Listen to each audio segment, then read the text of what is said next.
This episode of the Practice of Therapy podcast is brought to you by TherapyNotes, TherapyNotes.com. TherapyNotes has everything you need to manage patient records, schedule appointments, create rich documentation, and bill insurance right at your fingertips. Their streamlined software is accessible wherever and whenever you need it. It's what I use in my practice. And now they have a patient portal that provides telehealth. It's a HIPAA-secure telehealth portal all in one place that's easy for you and easy for your clients to access. So be sure and check them out today, therapynotes.com. And if you'll use the coupon code Gordon, just Gordon, you can get 2 months of their services for free.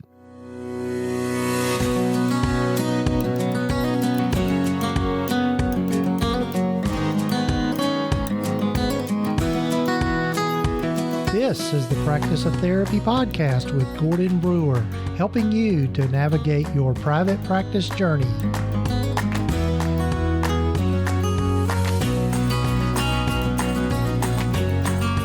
This is session number 138 of the Practice of Therapy podcast. Hello, folks. I'm Gordon Brewer. Glad you're here with me for the podcast. You know, I took last week off, and so I skipped a week on getting the podcast out. And as I had maybe explained a little bit about in the last episode, is that my wife has undergone some major surgery. We're trying to get her on the mend and get her what she needs. But anyway, I just needed to take the time off to take care of her. And if you're here for the first time, I'm glad you're here. Glad you've discovered the podcast, and I hope you'll come back for more. And for those of you that have been listening for a while, I appreciate you being with me on this journey. So anyway, I'm here back and hopefully starting to get back into a new routine, new normal, whatever that might look like. I know for most of us, just the last 4 or 5 months or so has just been, weird times with the COVID pandemic, and just really figuring out new routines for ourselves and new priorities and all of that has just been it's been a tough year. And so, but we're muddling through, as they say, and hope you are too. I hope that you're experiencing some resiliency and experiencing some, some support in your life. I think it's important for all of us to reach out for supports and draw on those supports just to make it through the tough times. And one of the things I love about this community, and just those of you that are listening, the sense I get is that everyone is just so supportive and so willing to help each other out, and just really have a great deal of concern for each other. So I'm really looking forward to hearing from my guest today. I met kind of a new old friend. I'm going to call it that. But I've got Bewindi Bobb with me today. And Bewindi is a person that we probably crossed paths at some point along the way, but didn't realize it. We both, as I started talking with her, we realized we both worked for the same agency back in the day. Just a quick shout out to my old agency, Youth Villages here in Tennessee, and they work with at-risk children and youth and their families, and do just absolutely wonderful work with folks. And they're such a needed provider and agency and organization. They were great to work for, and I learned a lot from them along the way. But anyway, Bewindi, like me, sorry, Bewindi, I keep wanting to shorten your name, but Bewindi, like me, made the decision once we'd both been there a while that we really wanted to branch out on our own and really move into private practice, which I think for a lot of folks, we all start out working for agencies or other group practices and that sort of thing, and realize that we we're really looking for the autonomy and the way to kind of get out there on our own. And so, anyway, Bewindy's going to share her story around that and how she made that transition. And the other thing that we get into in terms of conversation, which I think is just so important for us to continue the conversation, talk about, is just the whole Black Lives Matter movement and how that is affecting her as a person of color and her practice and what she's learning along the way. And she teaches me as well as a person that is white, Southerner, male, all of that sort of thing.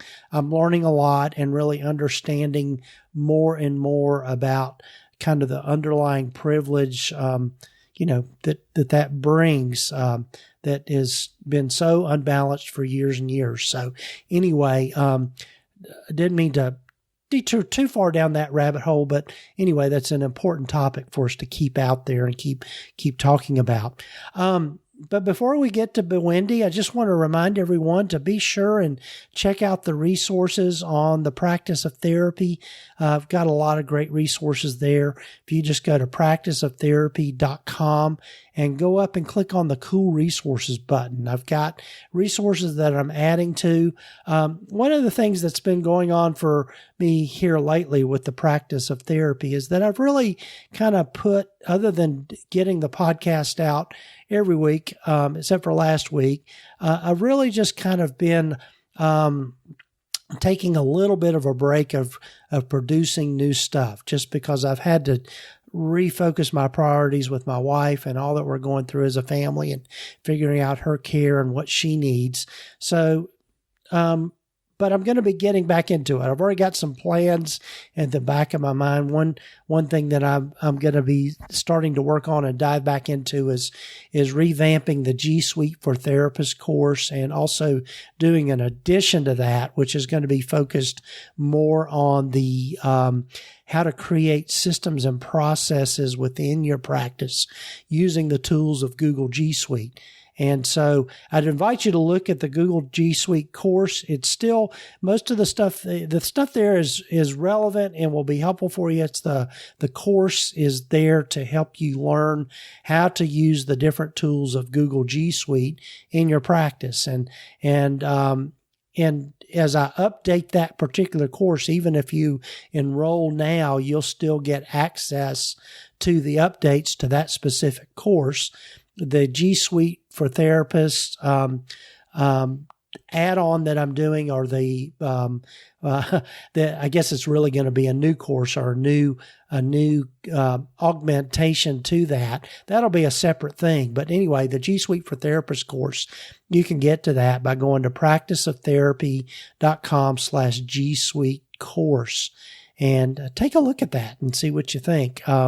Had hundreds of people enroll so far, so I'm just thrilled that people are finding it helpful and are continuing to find it helpful. So anyway, check that out. So anyway, enough of my ramblings about all of that. I'm looking forward to you hearing my conversation with Bewindi Bobb. So without further ado, here's my friend Bewindi.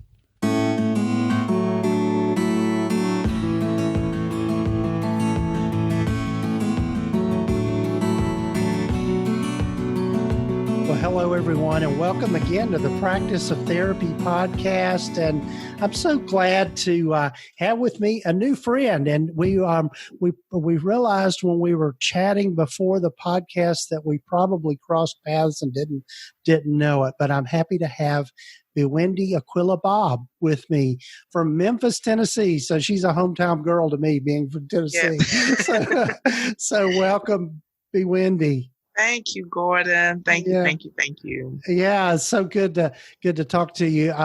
We were just sharing just a little backstory here as we get into the interview. But Bewindi and I, it turns out we worked for the same agency back in the day, and so. Yeah. But Bewindi, as I start with everyone, why don't you tell folks kind of your private practice journey and kind of your story of how you've landed where you've landed?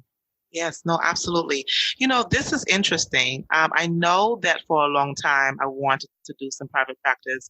I know that initially, when it comes to all things counseling and being a social worker, I ran away from it for a little bit. I have the story like Jonah in the Bible. I tried to run away from it for a while, and me being born in the Caribbean, St. Lucia specifically, moved around from St. Lucia to the Virgin Islands, lived there for a year or so, and we moved to Columbus, Ohio in 1997. I initially, when I went to grad school in St. Louis at Washington University. And at that point, I needed to buckle down and decide a focus, a specific arena. So I got my master's in social work at WashU in St. Louis. And the first job in Memphis was U Villages. And so I started working there, and I actually loved that work. I loved working with the kids. I specifically loved working with family therapy and with providing family therapy. I knew that I wanted my license. I knew that there was something in me to provide counseling. I knew that I did not know exactly what it was going to look like, but I knew that there was a passion kind of burning in me at at the earliest stage. So got my license, did some consulting, did some evidence practice supervision. I enjoyed the supervision piece. I really enjoyed specifically providing supervision and also promoting leadership and development of other clinicians. I enjoyed that work. And so time went on, spent about almost 8 years at U Villages. By then, I was licensed as a licensed clinical social worker in 2010, and continued to do some medical social work, continued to do some different things along my journey. I also did some work around helping them develop a IOP program for adults with intellectual disabilities and mental health diagnosis. I have been a director of case management services, and most recently I worked with a Mary group and did some case management work as well. But I knew all along, if I were to look at previous journals, it would say, one day I'm going to have my own office. I'm going to be teaching. I'm going to be doing some podcasting, some speaking, something. Now, the podcast came later on, but I just knew that that was something I was going to do. And for me, counseling is not just a job. Counseling and doing the work that I do is more of a ministry for me. I've served lots of people. I've been doing private practice specifically since 2017. And that's pretty much how I got to the journey in terms of where I am today.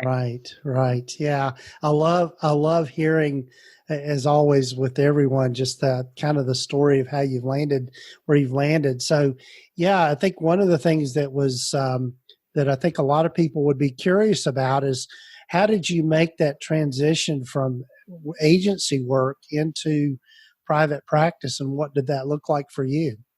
Ooh, that's a great question. I don't want to answer this question. I'll start with my most recent job just to avoid all the details. With my most recent job, I really appreciate my most recent job.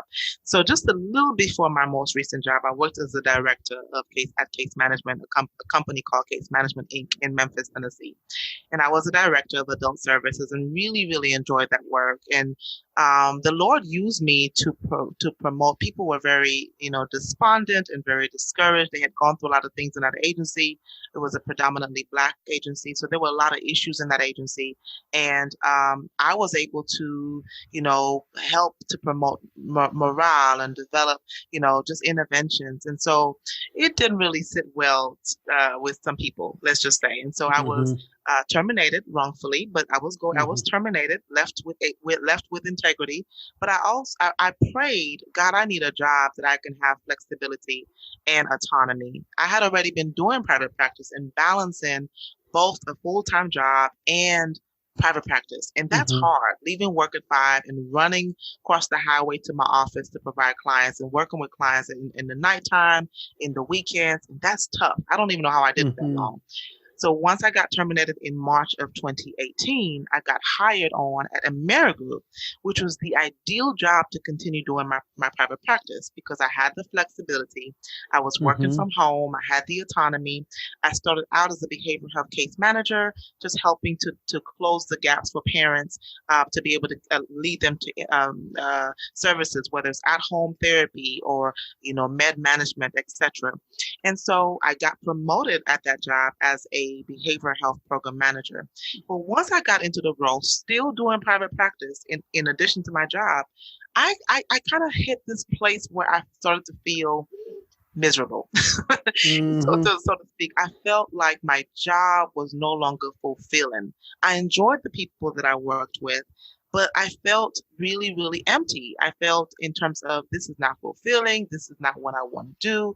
How long? I started asking the questions. How long do I want to stay in this place? And Right. why am I allowing myself to stay in a place that I'm not fulfilled when I have a Mm-hmm. whole passion and a whole ministry, like a whole ministry that God has blessed me with?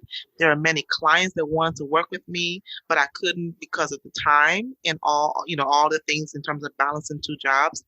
And so for me, I'm very purpose driven. If something doesn't fulfill or meet a purpose, I start to kind of get a little bit like, we need to do something. So I Right. started to talk to my accountability partners, my friends, and I was just like, you know what, this is miserable. I prayed definitely about it. And my friend, I also sat down and did the finances. In my mind, it was like this whole thing of I can't. But once I started to look at the finances and ask myself, how much do I really pay with personal expenses? How much does it take to pay my business expenses? How much do I need to make to pay both of that? And then all of a sudden, once I did that, my mind started to open up a little bit. I started to see possibilities instead of obstacles, right? And so Right. my friend was like, well, friend, why don't you just identify an exit date? And I was like, you know what? I'm going to identify an exit date. So initially, I identified my exit date as December 2020. I was like, December is it. I started telling my friend because once I said it, it was going to be gold. And then I started to feel burned out. So when I started to feel burned out, I said, well, what do we do when we are burned out? The solution usually is to take a break, right? Go take a vacation, take some time away. So I took a vacation. Well, I was planning the vacation. And then one day I said, you know what? Let me just type out the resignation. At this point, I had already opened up my mind. I had seen opportunities. It had become stronger and stronger. I typed up the resignation. And one day on June the 9th, 2020, I decided to just send it. Just send it. Just type it and send it. Wow. I sent the resignation. Mind you, initially, because I've been working with a consultant, talking about the same things just to kind of get some additional, sometimes we need a person too, right? We give a lot, sometimes we need our own person. And so I sent it, and Gordon, it felt so liberating. Yeah. I sent the resignation, took a few days off, and I gave them a month. I could have given them 2 weeks, but I gave them a month. And I am so excited and proud of myself that I did that. And so I made the jump on June the 9th, with officially my last day being July the 10th, and started full-time private practice on July the 13th. Wow. So this is just all recently. I mean, This just is during all the, recent. yeah, wow.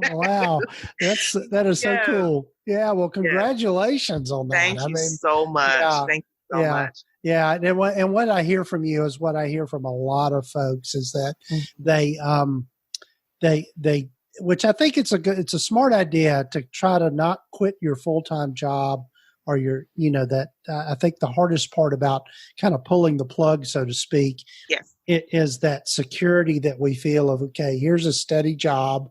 And the thing that, as you know, is that with private practice, it kind of waxes and wanes, and there's just kind of a little bit of a roller coaster as far as income and all of that sort of thing.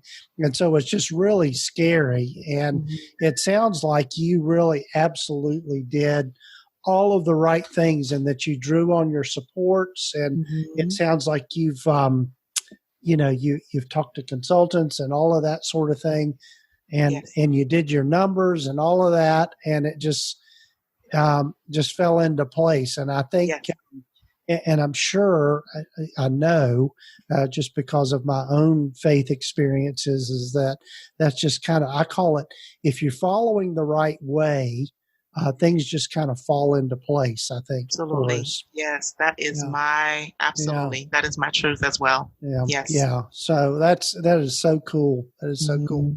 And I think I've wanted to make the jump. I think I've wanted to make the jump. Not I think, I know.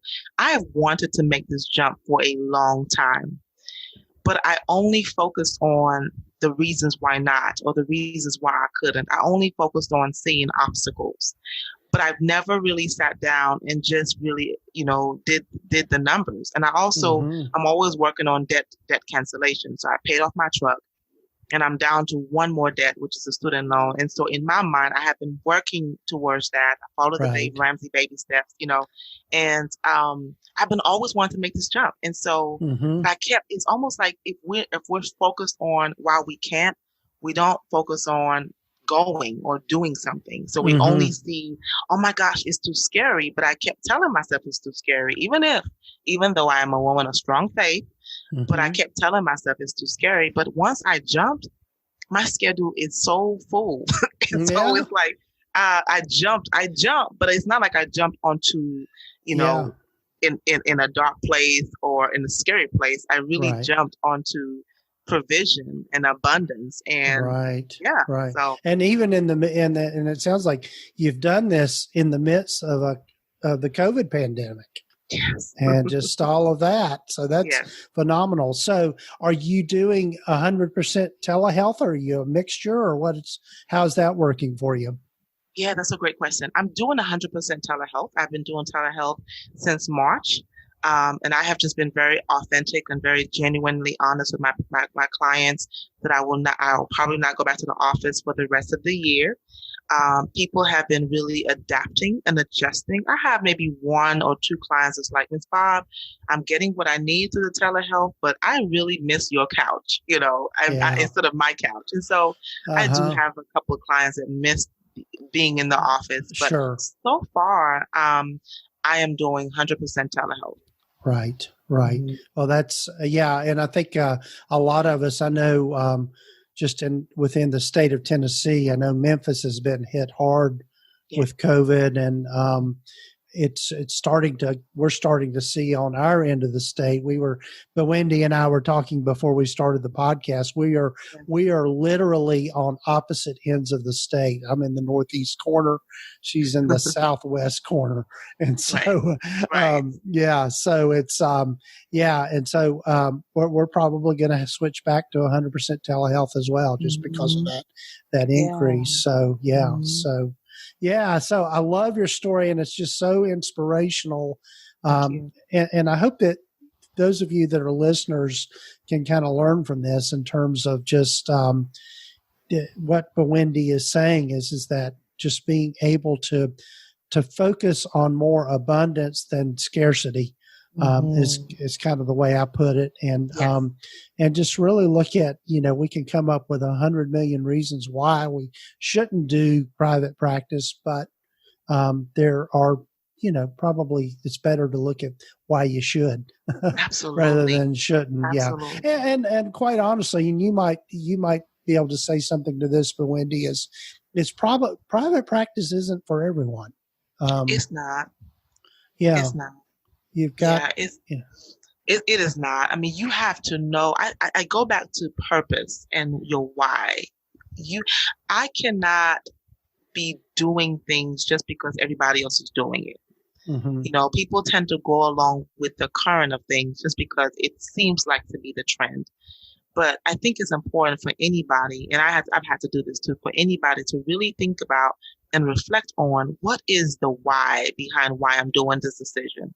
What is the why? What is the purpose? Is this my assignment? Is this my purpose? Is this for me, or am I just trying to, mimic somebody else's path or somebody else's? Or just because I have my license does not mean that I have to jump in private practice. And some people just need to stay in a group practice. Some people actually love being in a group practice. And that doesn't mean they have to jump out and go solo. Now, right. I am a solo practitioner. I absolutely love it. I have no regrets in terms of starting that. But I think it just all goes back to when I think about doing something, why?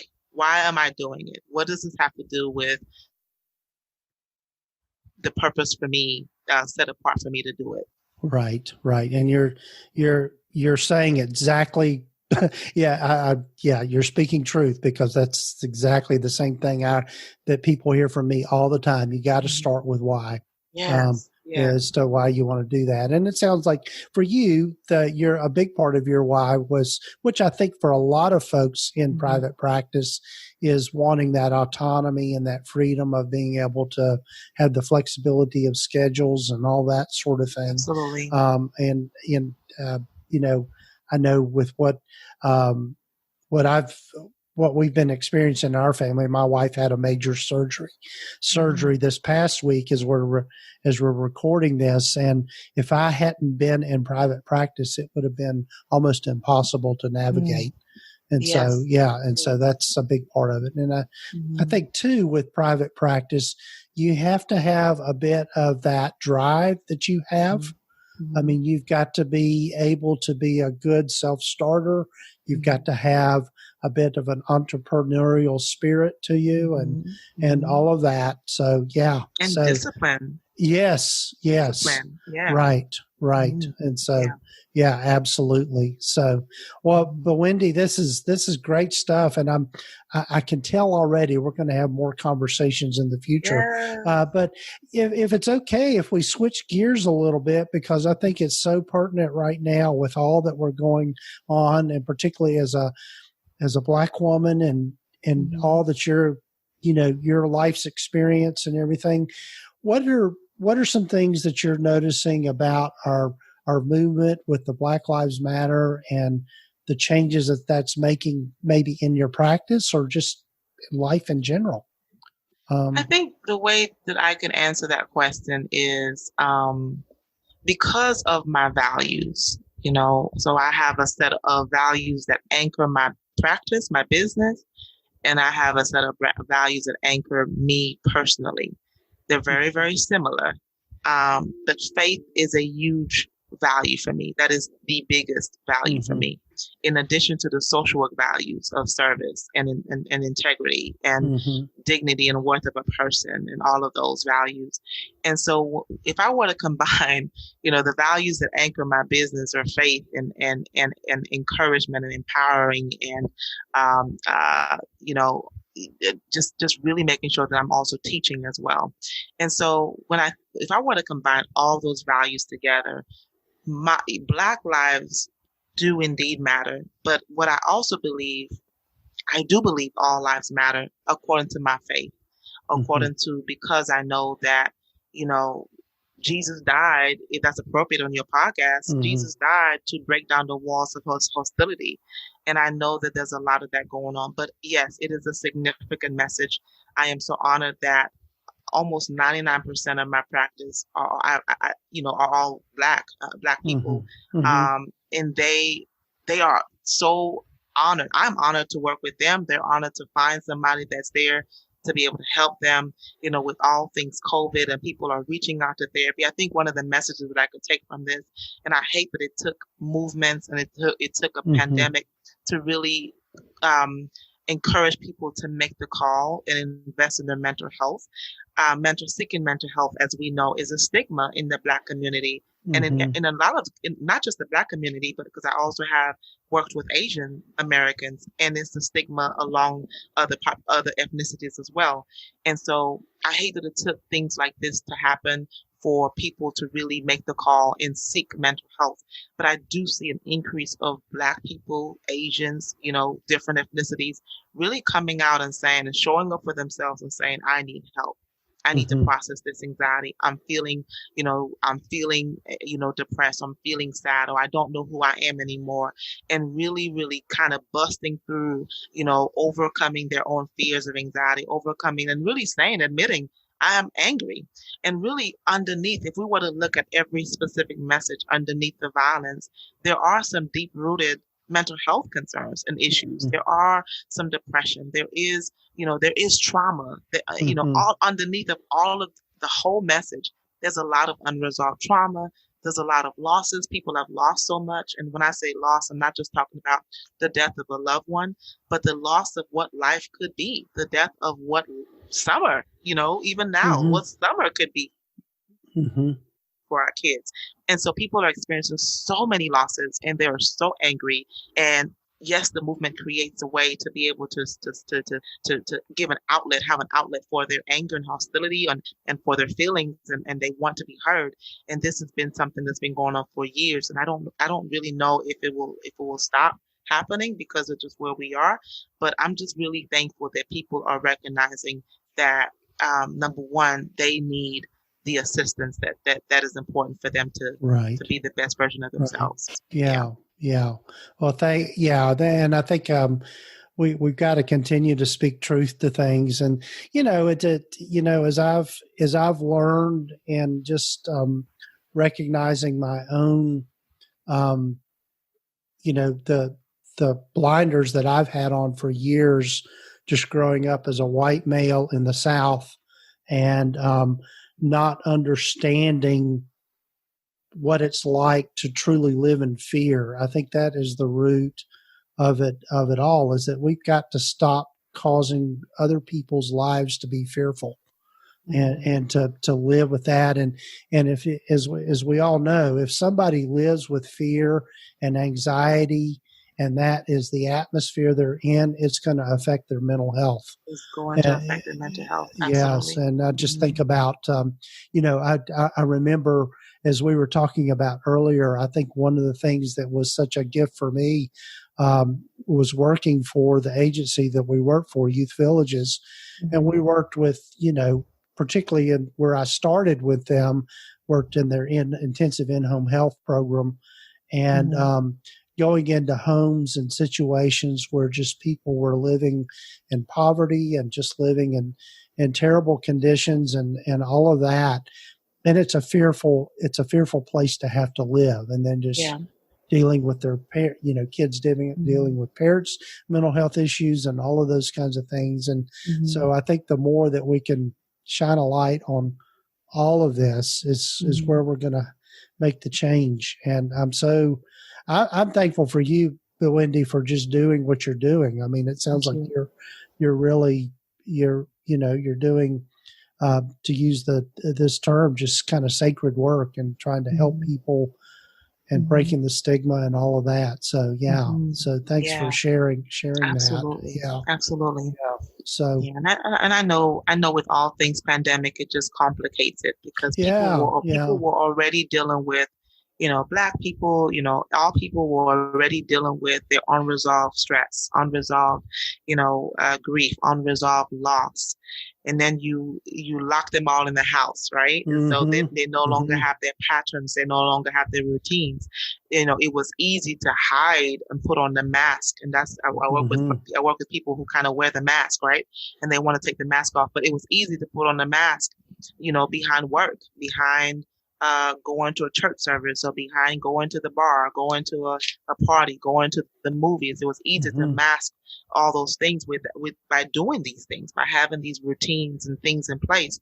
But then you take that away. You take the, people not able to visit their loved ones. For some people, that's very, very difficult right now. And so they're left to all of these emotions without having an outlet. That's a lot of emotions. That's a lot of suppressed emotions that has to come out. And unfortunately, we've been seeing it coming out the inappropriate way, but people have a right to feel. They have a right to feel. For some of us, for some of the people, we haven't been given ourselves permission to feel, without feeling judged, without feeling, without saying, for example, just because a Black person may express their, frustrations, sometimes may be perceived as the angry Black woman or the angry man. And they may not even be angry. They may just be asserting themselves. And so I'm so thankful to be in this space of therapy and even coaching, or, to be able to help people find their voice and to be able to say, no, you have a right to say, I feel, or I want, or I need. Of course, how you do it is important, right? But you have a right to give yourself permission to feel. And I'm so thankful for the space that we have, that people don't have to feel judged. They have a brave space, a bold space to just, heal and feel. Yeah. I think you're exactly right. I think the grief is what I think about with all of what we're going through, the pandemic and just all of it. But one of the things too, with just being, having to do the social distancing and having to cut ourselves off from people, that's just damaging to the human psyche, I think, because we absolutely need each other, and we also need to be able to share our grief. I'm reminded of the person that I've always liked, Dr. Alan Wolfelt, who's a grief expert, I guess you could say. And he always said, grief shared equals grief diminished. And so we have to be able to share our hurt, share our anger, share all those feelings, as you said. And it's okay to do that. It's okay to do that. Absolutely. Yeah. So, but Wendy, I want to be mindful of your time and just, I'm so grateful to you for joining me on the podcast. So tell folks a little bit more about how they can get in touch with you if they'd like to. And you've got a podcast too, as well. Yes. And so we didn't get into that. So tell folks a little bit about that and how they can best get in touch with you. Yeah, thank you, Gordon. I really appreciate that. So my podcast is called Empowered to Empower You podcast. And it's a podcast. I love doing a podcast. It's a podcast that's about all things Jesus Christ in mental health and anything designed to help people be the best version of themselves or just help to change their mindset. Because I believe mindset is everything. Mindset sets the course for everything that we do, whether that's personally or professionally.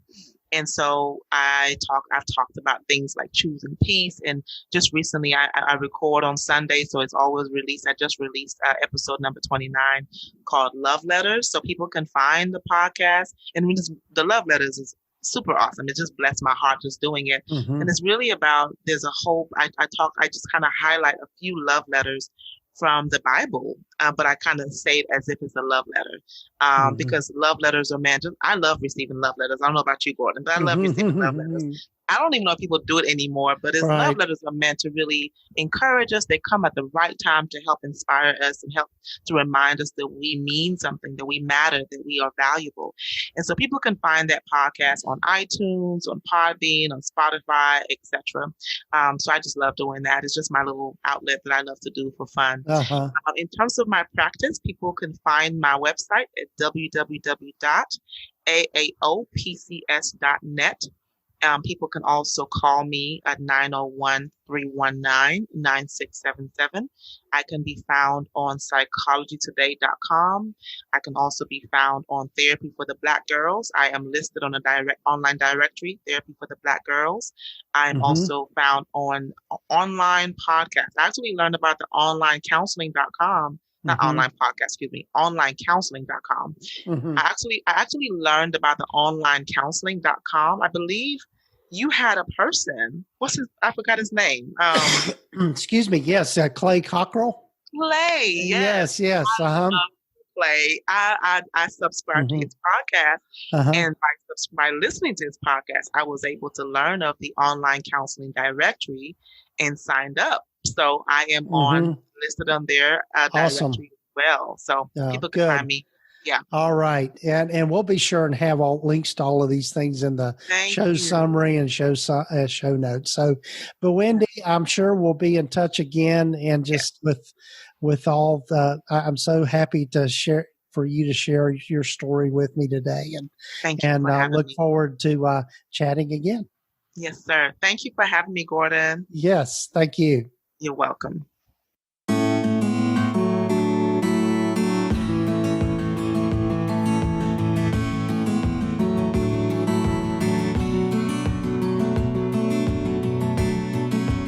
Well, folks, I hope you enjoyed listening to my conversation with Bewindi as much as I did. It's always so fun in this podcast to be able to meet new people and, just make those connections. I think that's just always fulfilling for me. And I'm so thankful to her and the work she's doing. And I was just so impressed with her bravery.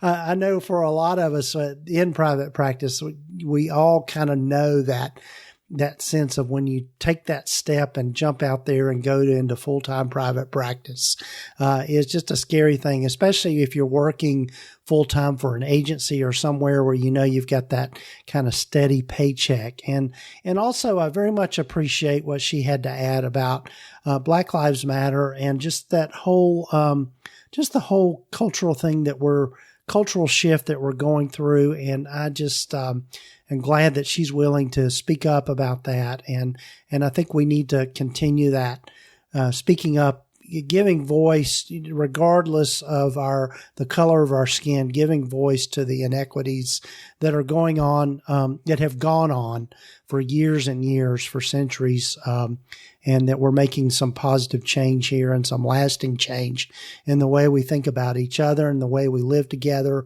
and all of that. And so, so I'm just so grateful to Bewindi for all that she's doing and the work that she's doing with people and just, really anyone listening to this, it's in the fields that we're in and the helping professions, either as mental health providers or other healthcare providers.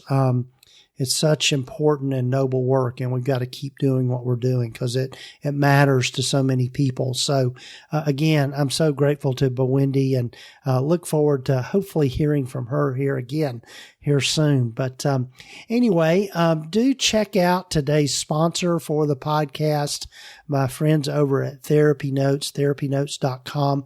And one of the things that they've got now is a platform, built-in platform for telehealth, which for those of you that have heard from me for a while, this is something they've rolled out, and they rolled it out pretty quickly. And even though I've not started using it directly, I know that it's a good platform because I know that the research that they've put into it to get it going. Be sure, and when you check them out, you can sign up for their services for 2 months free if you'll just use the coupon code Gordon, just GORDON. And that's therapynotes.com. And again, I'm grateful to them for sponsoring the podcast and contributing all that they do to our profession. Also, be sure and check out the G Suite for Therapists course. Again, it's on, if you go to practiceoftherapy.com/G Suite course, you can find it. And also check out the Facebook group, the private Facebook group that put together called G Suite for Therapists. It's a private Facebook group. There's over 3,000 members there now, folks. It's just unbelievable. So a lot of support on using G Suite and people asking a lot of great questions about how they like using G Suite. So anyway, check those things out. And thank you again for joining me on the podcast. And thanks for all the well wishes I've been getting for my wife and your thoughts and prayers that you're sending out and vibes into the world. Keep them coming because we certainly appreciate it. And we'll muddle through all of this and get through it. But thanks again for joining me for the podcast. I've got some other great guests lined up, and I'm looking forward to you all hearing from them. Just some other great voices in our fields and just thinking about all that we do. So take care, folks. Have a great weekend, wherever you might be listening to this. And be sure to subscribe to the podcast. But a simple hint here was we're going to be on Amazon Music here soon. So anyway, just thought you'd want to know that. So take care, folks.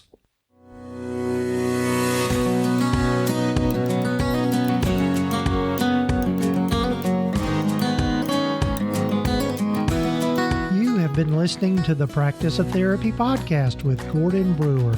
Please visit us at practiceoftherapy.com for more information, resources, and tools to help you in starting, building, and growing your private practice. And if you haven't done so already, please sign up to receive the free private practice startup guide at practiceoftherapy.com. The information in this podcast is intended to be accurate and authoritative concerning the subject matter covered.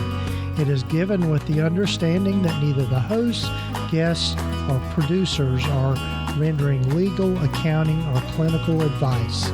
If you need a professional, you should find the right person for that.